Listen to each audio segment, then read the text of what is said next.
Olá, sejam bem-vindos ao canal Plano Aberto Filmes, com mais um vídeo de hoje, né? Vamos estar falando desse grande clássico revisionista do ano de 1992. Para quem não sabe aqui, ó, Os Imperdoáveis. É uma edição que eu tenho aqui, ó, na minha coleção aqui. É um filme que foi lançado no ano de 1992, dirigido, interpretado e produzido pelo Clint Eastwood. E teve um elenco formidável, né? Foi o Gene Hackman, Richard Harris, Morgan Freeman e outros, conforme vocês já estão vendo na imagem aí.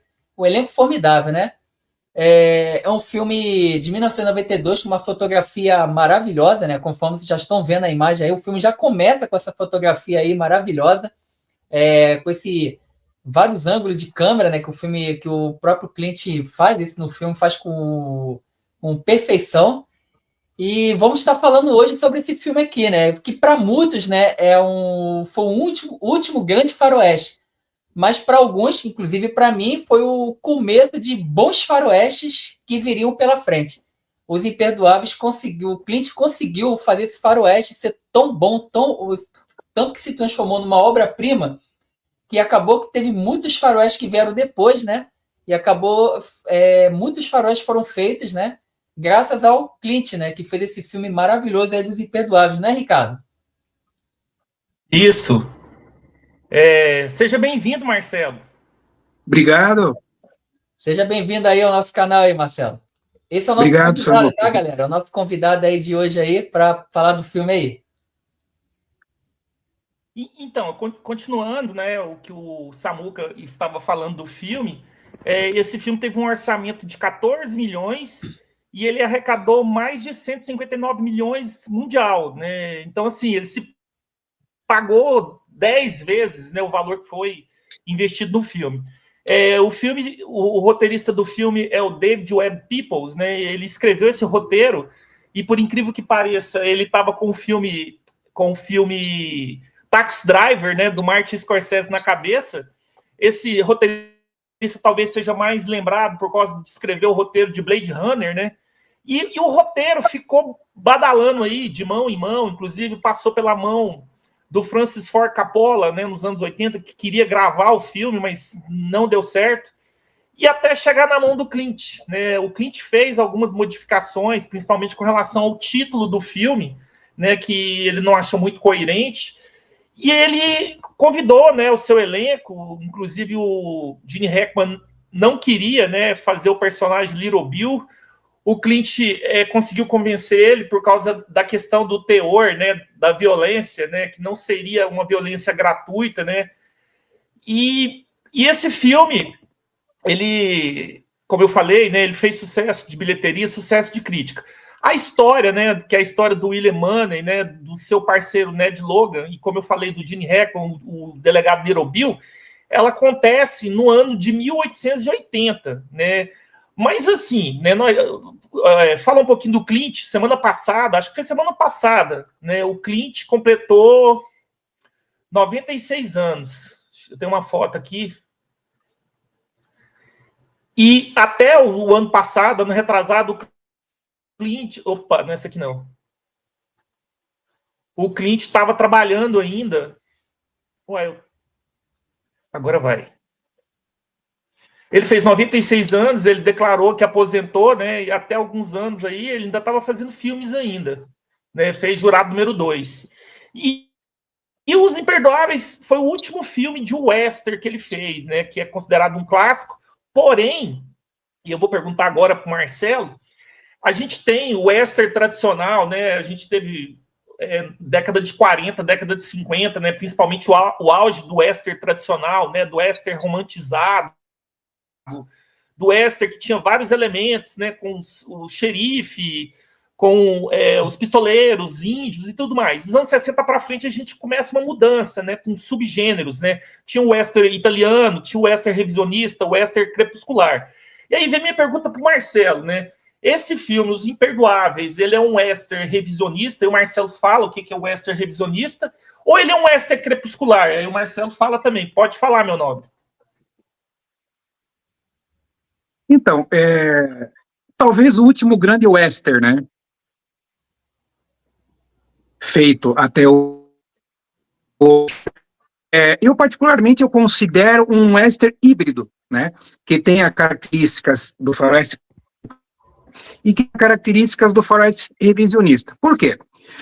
No caso do Crepuscular, tá, o filme ele fala acaba remoendo os acontecimentos do passado que vivem com um grande conflito existente, né?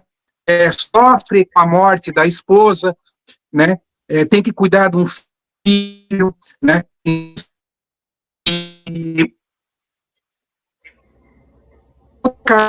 tom de arrependimento. Marcelo, melhor você sair, meu nobre, e voltar, Cometeu que a sua anteriormente. câmera tá travada, tá cortando. Outro fato que caracteriza como Crepuscular é a desmistificação da lenda, né? Ele não é aquele herói infalível, imbatível, ele tem os seus defeitos, suas fraquezas. O filme ele trata de trabalhar bastante a parte humana do personagem.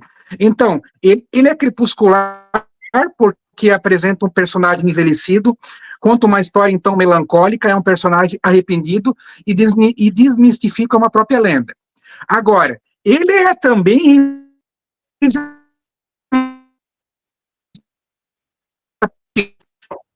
da moralidade do próprio personagem, o tema moral né?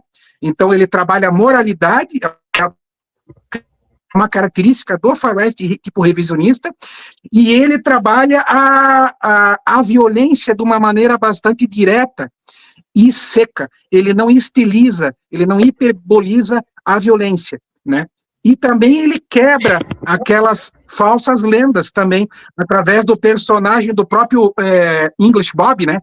Que é um personagem que chega na cidade, que, juntamente com aquele escritor, e conta aquelas falsas lendas que se tornaram mito, que na verdade o filme desconstrói.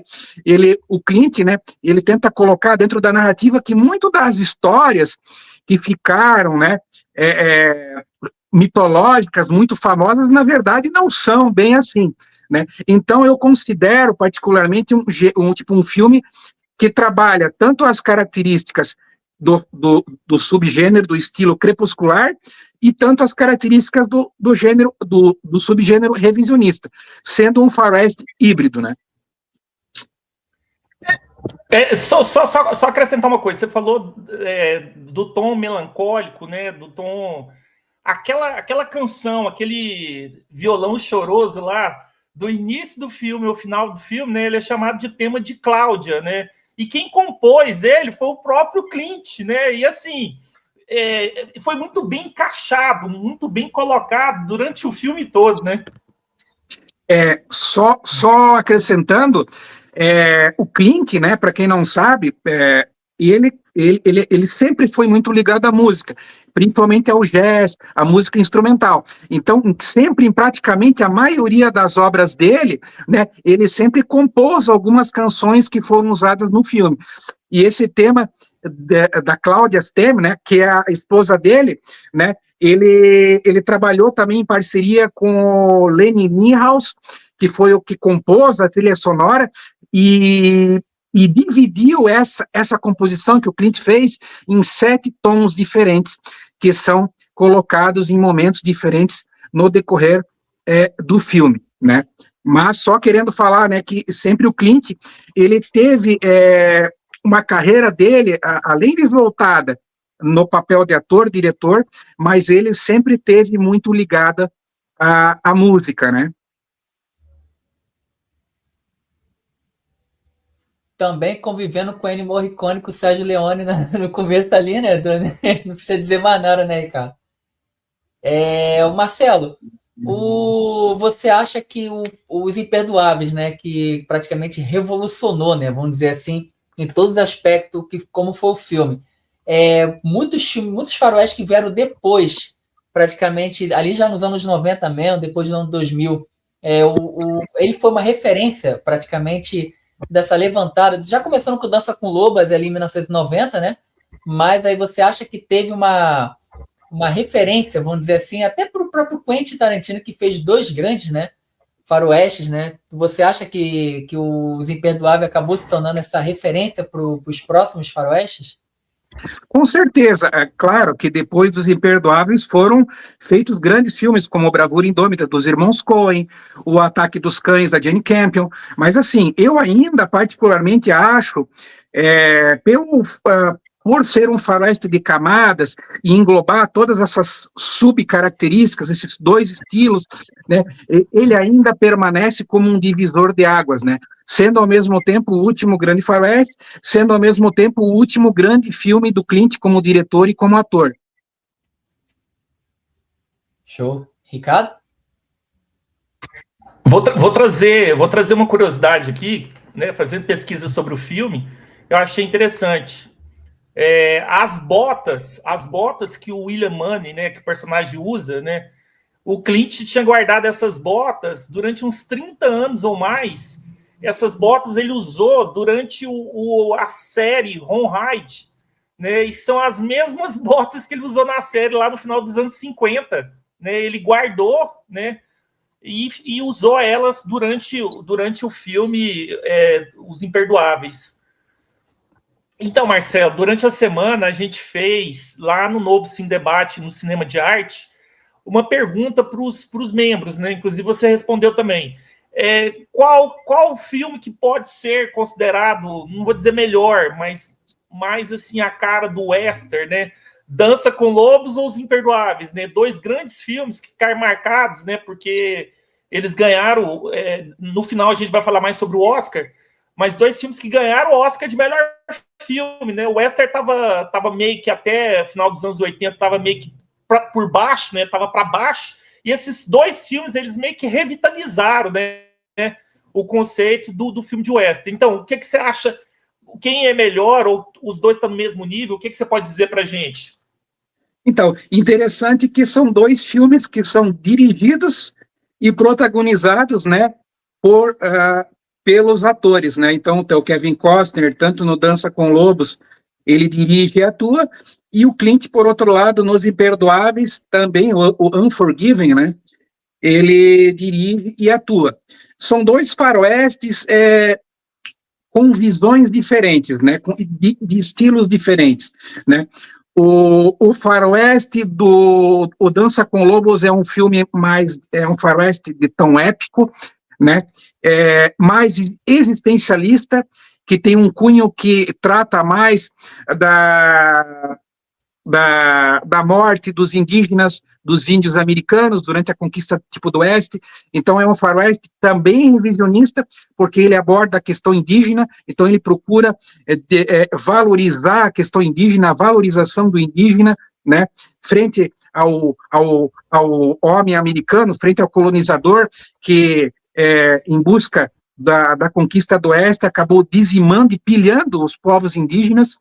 É um filme que ele tem uma filmagem, um objetivo, né, um cunho mais em termos de estilo épico. Por outro lado, o filme do Clint, ele busca mais, um filme mais introspectivo, né, que trabalha mais a crise existencial do personagem. Não que o Dança com Lobos não trabalhe também a questão existencial do personagem protagonizado pelo Kevin Costner, que é o personagem arrependido, né, que acaba se afastando do posto do exército, né, fica isolado, onde ele tem contato com toda a cultura indígena, né, aprende a ver o outro lado, mas são 2 grandes faroestes, cada um no seu estilo, um mais introspectivo, né, que mais voltado para o interior do personagem, e o outro mais externo, né, que trabalha mais a relação do homem com o meio, né, com o exterior. Mas são 2 grandes faroestes, né, tanto Dança com Lobos ganhou vários prêmios, Os Imperdoáveis ganhou vários prêmios, os 2 últimos grandes faroestes, né, com 2 grandes trilhas sonoras, questão de fotografia, design de produção, 2 grandes trabalhos, né. Então, particularmente, eu considero ambos os filmes excepcionais. Então, para você, o Clint, né, que já era veterano nos filmes de faroeste, praticamente se tornou o último grande faroeste da carreira de Clint. O último grande filme, eu acho que ainda o último grande filme, né? Não que ele não tenha feito outros grandes filmes, mas eu acho que foi o período em que ele chegou em um período, em um ápice, né? Em um período de toda a carreira dele como ator, como diretor, um período de maturidade cinematográfica.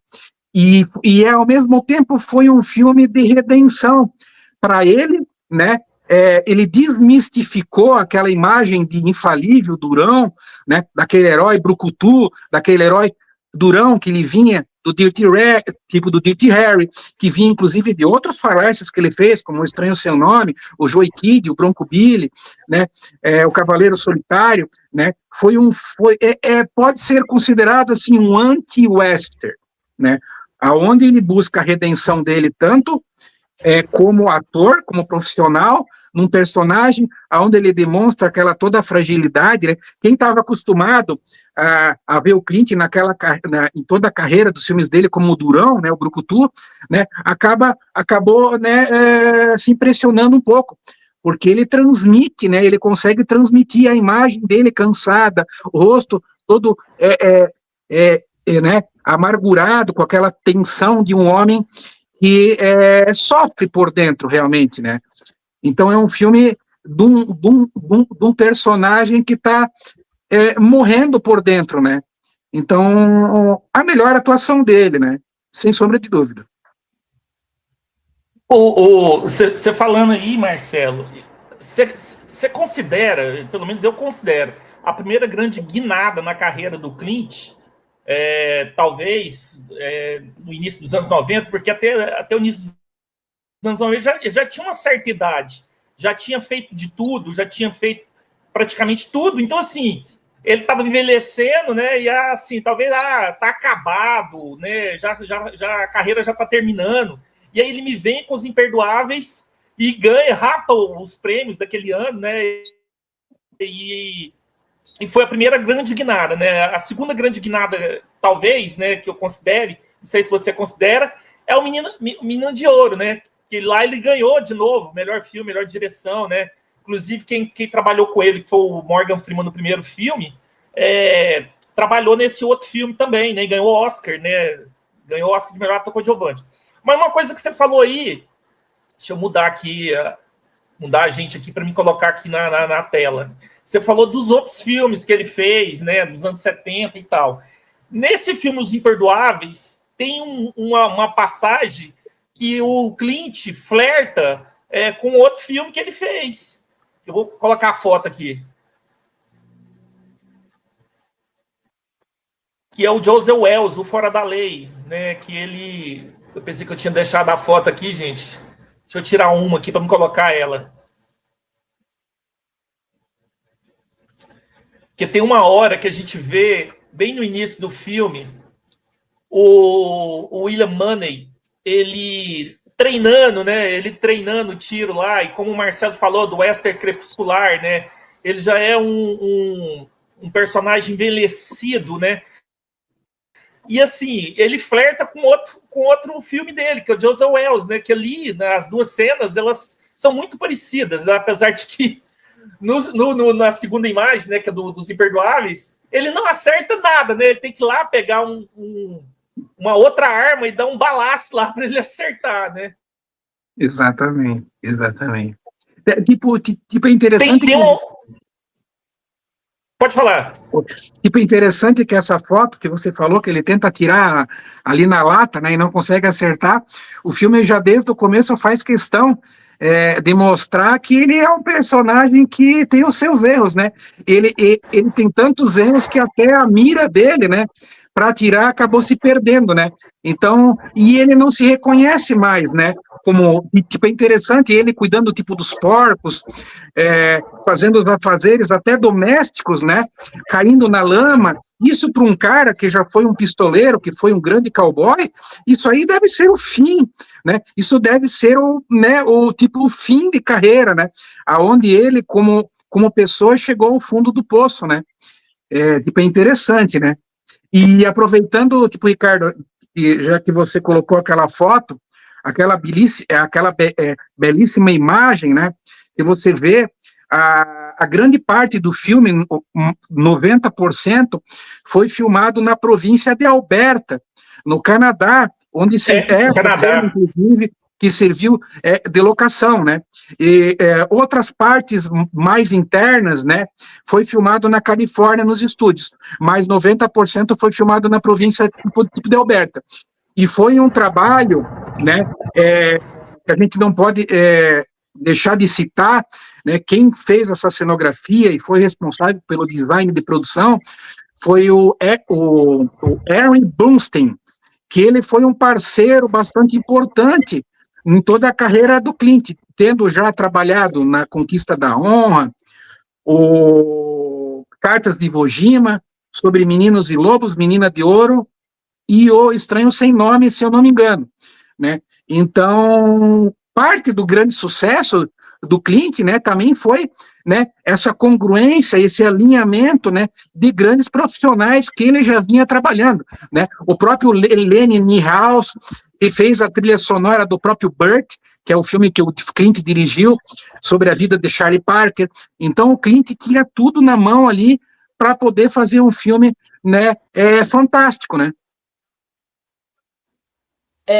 Já aproveitando que o Marcelo já estava falando sobre o caso dele, né, do William Money, para quem não sabe, que já está assistindo esse vídeo, né, ele foi um cara, né, que já foi um pistoleiro no passado, né, um cara que recebia dinheiro para isso, e ele mudou de vida depois que ele casou, né, e aí, obviamente, que depois se torna um cara solitário, depois que a mulher dele morre, mas ele tinha 2 filhos, né, que ele tinha que manter, né? Ele acabou se tornando um fazendeiro, né? Como o próprio Marcelo falou, que ele teve que cuidar, né, da fazenda, cuidar dos bichos. Então, tudo aquilo que ele tinha no passado, aquela sombra, né, que ele tinha do passado, né, ficou lá para trás e acabou que assombrou ele de novo, né? Depois que começou a apertar, né? Aí até que chegou um rapaz, foi lá e ofereceu para ele ser um caçador de recompensa, para ele poder voltar, né? Ele estava precisando realmente, né, para poder voltar. Só que essa cena, como o Marcelo, o Ricardo, né, colocou, ele errando ali, porque realmente é muito parecido, porque na época do José Welles ele era um cara novo, né? Obviamente parece que já é uma vitadinha mesmo, porque ele era um cara que já acertava, depois já veterano, já velho, já não estava conseguindo mais acertar. Então ele com a ajuda do antigo amigo veterano, né, do personagem do Morgan Freeman, ele se volta ali, né, se ajunta, né, para ajudar, para poder se tornar um caçador de recompensa. Aí, para muitos já sabem do decorrer do filme, né? Então, realmente é muito interessante do que o Marcelo falou em questão dele de ter uma sombra do passado de tudo aquilo que ele tinha e se perdeu, né, cara? Ele não conseguiu mais, né? Então, você acha, Marcelo, que todo o decorrer do filme, né? Claro, com todas as camadas do filme, a paleta de cores, né, que também foi feito no filme, todo o jogo de câmera ali, né, focado ali naquela parte da solidão, aquela parte da tristeza, né, do William Money. Você acha que no decorrer do filme, conforme vai passando, inclusive até as cenas finais, ele acaba se tornando até um cara mais revoltante, né, um cara que parece que ele já volta ao passado dele? Ele acaba sendo um anti-herói, né? Porque você gosta e não gosta, né? Porque ele é um personagem que cometeu crimes, né?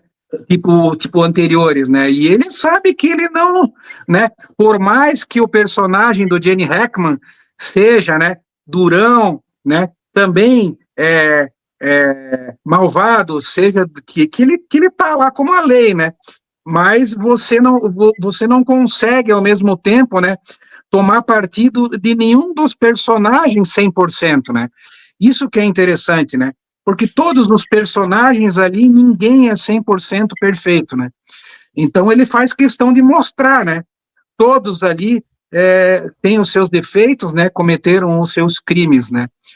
E o próprio design de produção, a cenografia, a própria fotografia, ela contribui, né, para inserir dentro da mise-en-scène todos esses personagens e, ao mesmo tempo, passar até uma visão bastante claustrofóbica, né? Fazendo com que o espectador, no decorrer da narrativa, ele até se sinta bastante sufocado pela própria narrativa, principalmente no final ali, dentro, no acerto de contas, né, ali final do filme, né, que é bastante tenso, né, né, e mexe muito com o espectador, né. Essa cena que eu coloquei aqui, tá travando, peraí. Essa cena que eu coloquei, que é quase no final, é uma outra hora que flerta com o Joseph Wells. Na hora que ele mata o Skinner, né, o dono lá do bordel / saloon, o Little Bill fala para ele assim: você é o William Money, você é do Missouri, você matava mulheres e crianças, né? E também tudo que rastejava ou ficava em pé. Lá no Joseph Wells, não sei se vocês lembram, tem uma cena que o Dan George, né, o índio, e a vovó, né, que eles foram lá para uma, acho que Água Verde, não lembro, uma cidadezinha lá que é do filho dela. E ela fala assim, o William Money é um homem do Missouri. E lá no Missouri, os homens matam mulheres e crianças, né? Assim, tem uma fala parecida, né? Então, existe isso. Mas apesar de que, como você falou no início, né, Marcelo, da questão do revisionismo, meio que desconstrói, né? Meio que subverte tudo que foi feito até então para trás e não é romantizado, né? Não é glorificado, né? As mortes e tudo mais no filme, não é isso? Exatamente. É um filme que você não vai encontrar o tipo herói, né? Você vai encontrar o anti-herói, ele não vai glorificar a violência, estilizar a violência, né? Por mais que você veja ele atirando, né? Os personagens atirando, dando tiro um no outro, parece que passa uma sensação um pouquinho de indiferença, né? Então, ele não é aquele personagem herói que está fazendo justiça pelas próprias mãos, que exatamente é o que nós víamos no faroeste clássico, né, dos anos 30 e 40, né. Então, o filme, ele passa uma narrativa, ele desconstrói, né, os mitos do faroeste, né. Tem aquela cena que você colocou, Ricardo, antes, aquela cena não, aquela foto ali, quando eles estão no salão ali, interna, que tem o Gene Hackman, não sei se você consegue... Agora, acho que foi colocado agora, né? Isso, se tu conseguir voltar ali, só para eu... Tem um aspecto ali que me passou. Essa cena aí, ela praticamente, ela é bastante importante, porque ela resume praticamente grande parte dos aspectos técnicos que o Clint usou, claro, juntamente com o diretor de fotografia. A utilização de uma iluminação bastante escura, como vocês podem ver ali, né? Ele utiliza as sombras, né? Você pode ver os corpos dos personagens, eles ficam na penumbra, o rosto fica, às vezes, iluminado só na metade, então ele utiliza, tem a luz de vela ali atrás, tipo na parede, a sombra da luz que transpassa na escada ali, né? Então ele utiliza essa iluminação claro e escuro, oculta os personagens nas sombras, que nem eu falei, né? E faz questão de detalhar as silhuetas do personagem, né? Então, e ele utiliza, que nem você falou, Samuca, em relação à paleta de cores, tons terrosos, ou seja, tons em cor de terra, e variações marrom, amarela, né, até laranja, né? Então ele utiliza esses tons terrosos ou ferrosos, né? Só um aspecto que, quando eu vi essa fotografia ali que o Ricardo colocou, me veio na cabeça, né? A parte, principalmente quando ele está no campo, ali, às vezes ele está no lado tipo da casa, aquela parte onde mostra ele no lado da árvore, né? Aquela parte que faz abertura, muito sombra, né?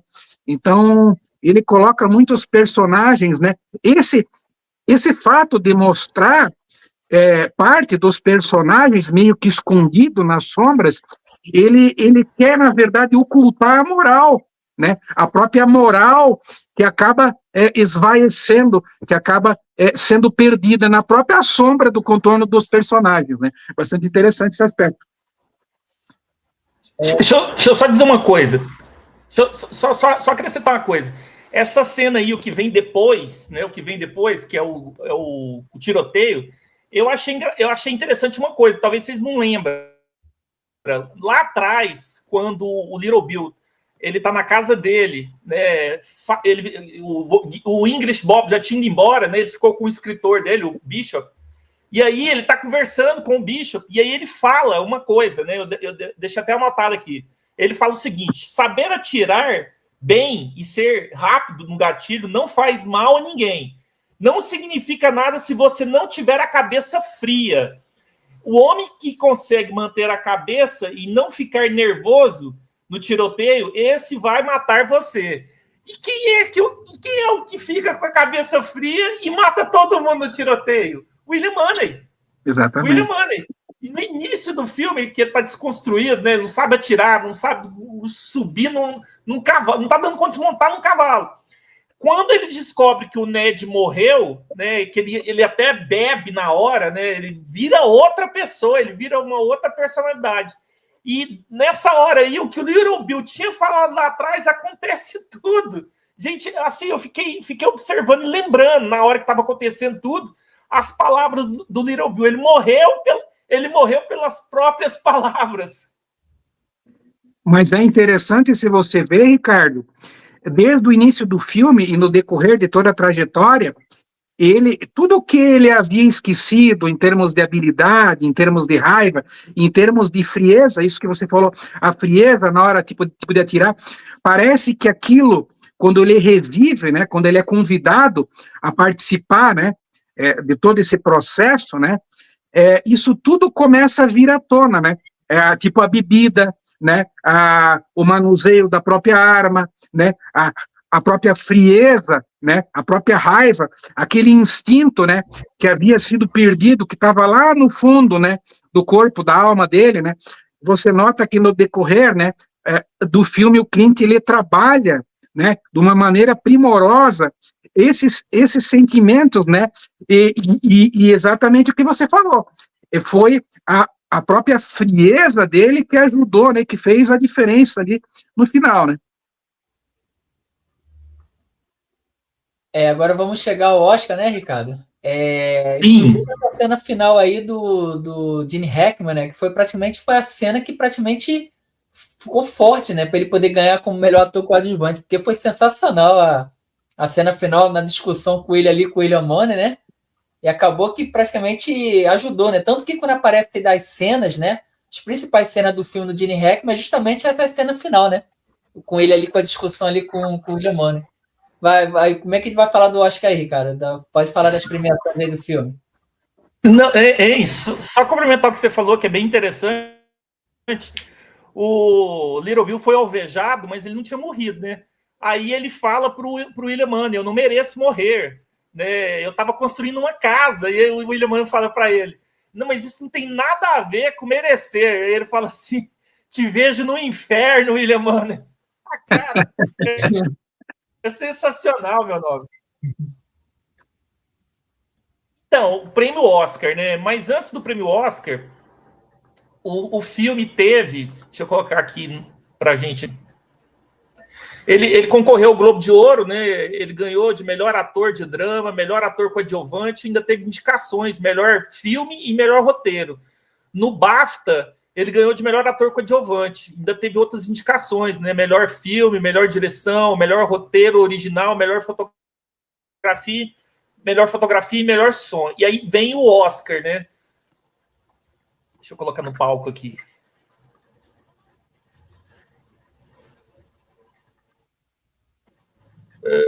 Peraí, não tá indo. Deixa eu aqui colocar.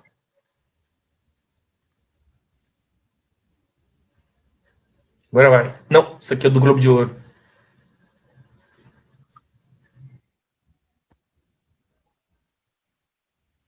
Não tô dando conta de colocar a imagem Do Oscar, não tô conseguindo. Peraí.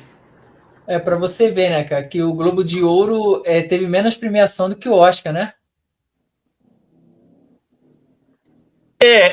Vamos. Ele teve. Não tô conseguindo colocar. Eu não tô conseguindo colocar o do Oscar no palco. Não tá, a imagem não tá indo. Vamos direto pro. Eu coloquei. A imagem não tá indo, gente. Eita. Vamos ver se agora vai. Agora foi. No Oscar, ele ganhou 4 Oscars, né? Mas ele teve outras indicações. Marcelo, você acha que foi justo ele ter ganhado de melhor filme e melhor direção? Eu até entendo, tem vários fatores a considerar, né? Ali, se eu não me engano, foi o Al Pacino que acabou ganhando o melhor ator Foi. pelo Perfume de Mulher, né? Então, depois eu vou colocar de melhor ator. É, como o melhor filme foi Melhor merecido. filme e melhor direção. Quanto a isso, não tem nem o que se discutir, né? Os outros filmes que foram indicados também são grandes filmes, né? Você tem aí o Perfume de Mulher e o Questão de Honra despontando, né? Tanto como filme como direção, mas eu acredito que pela própria trajetória da carreira, né? E pelo próprio gênero western, né? Que é um gênero que são feitos tão poucos filmes no decorrer das décadas em relação aos outros gêneros, né? Então, eu acho que tanto o Oscar de melhor filme e melhor direção foram merecidos, né, para o Clint Eastwood. Vamos colocar aqui agora de ator. Ator e ator coadjuvante. E melhor ator, Marcelo? Melhor ator, você teve ali, eu particularmente, eu daria, se fosse considerar a interpretação, né, como melhor ator, apesar de o Al Pacino também ter feito uma grande interpretação, mas eu ainda daria para o Clint, tá? O Al Pacino, particularmente, ele é um bom filme, o Perfume Tipo de Mulher, tem uma direção boa, né? Mas não chega a ser excepcional. A primeira versão acaba sendo bem melhor, né? Eu acredito que o filme vale mais, quem leva o filme, né, particularmente se destaca como um todo, é o próprio Al Pacino, que ele acabou recebendo esse Oscar, né, pelos trabalhos anteriores, né, que ele acabou não ganhando, né? Então, mas se for considerar mesmo pela interpretação dentro de um contexto, 2 grandes atores, 2 grandes interpretações, só que eu acredito que eu ainda daria o Oscar de melhor ator para o Clint, né? E o que me mais dói, né, é que pelo fato de o Clint ter se aposentado, né, com 96 anos esse ano, eu sempre tinha a esperança, né, que o que faltava para ele, né, é ele ter ganhado o Oscar de melhor ator, né? Então eu espero, né? Eu tenho a esperança em que a academia dê um Oscar para ele, né? Pela própria carreira, no que vem seria bastante interessante, até uma sugestão, né? Mas tipo, que me dói, né? Pelo fato dele ter se aposentado, os últimos trabalhos ele ter só mais dirigido, né? E não ter atuado, mas o que eu acho bastante importante, né? Pelo fato de toda a filmografia extensa, né? Grandiosa que ele fez, ele não ter, né? Ele não ter levado um Oscar como melhor ator, né?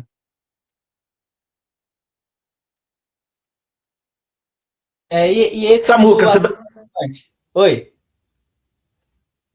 Você daria o Oscar eu daria pro Denzel Washington ou o Robert Downey Jr. Você daria o Oscar pro Al Pacino? O ator coadjuvante foi totalmente merecido, né? Teve o Jack Nicholson que arrebentou no Questão de Honra, mas eu acho que o Al Pacino estava concorrendo a ator coadjuvante também. Também, ele foi demais, mas o que o Gene Hackman fez no filme, acho que realmente foi indiscutível mesmo. Agora, em questão do Oscar para o Al Pacino, mesmo que ele tenha feito um grande trabalho, né, que não foi fácil, foi muito difícil fazer o papel, principalmente a dança do tango, né, que ele faz, né, que praticamente tornou a cena, né, vamos dizer assim, do filme Perfume de Mulher.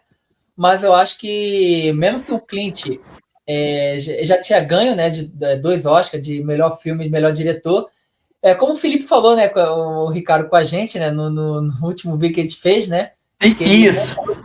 que ele falou que, acredito eu, que eles deram o Oscar para o Al Pacino, porque por isso eu já um veterano, por nem nunca ter ganho o Oscar, então o Clint já tinha ganho 2, então o Denzel não estava no começo, né, da carreira ainda, já tinha ganho de coadjuvante. Já tinha ganhado um.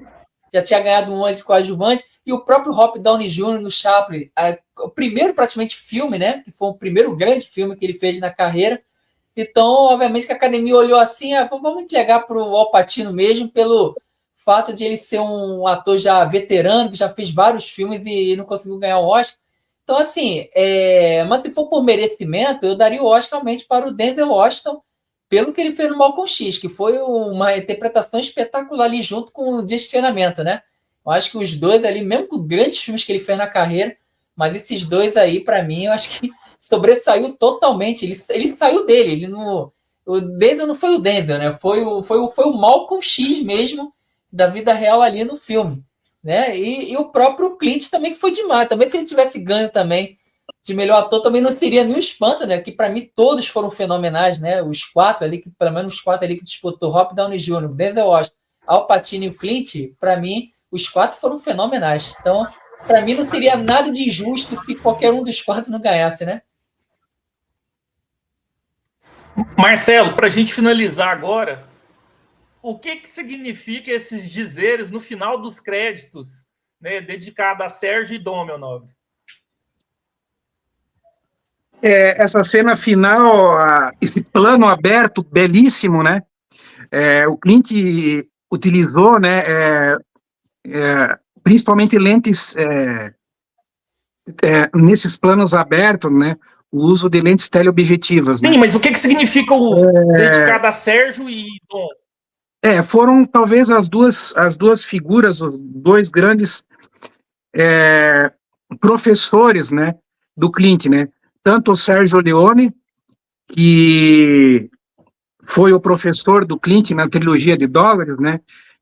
Sempre no intervalo, né, das filmagens, ele tudo praticamente, né, do que o Clint aprendeu, né, na arte de dirigir e também atuar, porque não, né, os segredos, né, de mestre, né, o Sérgio Leone passou. E o Don Siegel, que dirigiu o Clint também no Alcatraz, né, em outros grandes filmes aí, também foi o grande mestre, dirigiu o primeiro, Dirty Harry, né, o Perseguidor Implacável. Então, foram os dois grandes professores, né, que passaram todos os ensinamentos de mestre, né, pro mestre, né.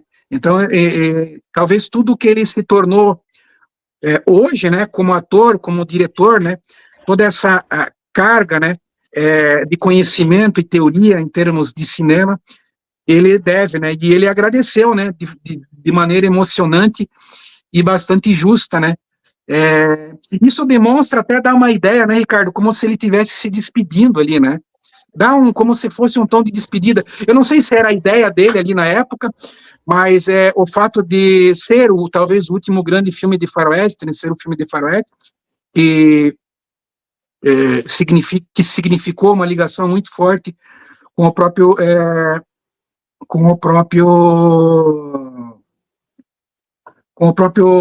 Don Siegel, né, e com o próprio Leone, né, bastante interessante e emocionante, né. Então, já estamos chegando ao final, né, Ricardo? O final do vídeo. Oi, pode falar.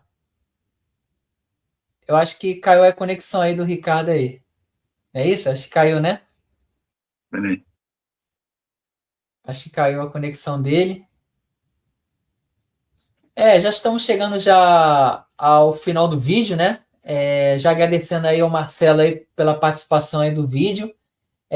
Para quem não sabe, né, o Marcelo tem um grupo de WhatsApp Cinema de Arte, E tem o Facebook, né? Que lá no Facebook dele lá, ele sempre coloca muitos artigos, né? Para quem gosta realmente de cinema, cinema de arte, né?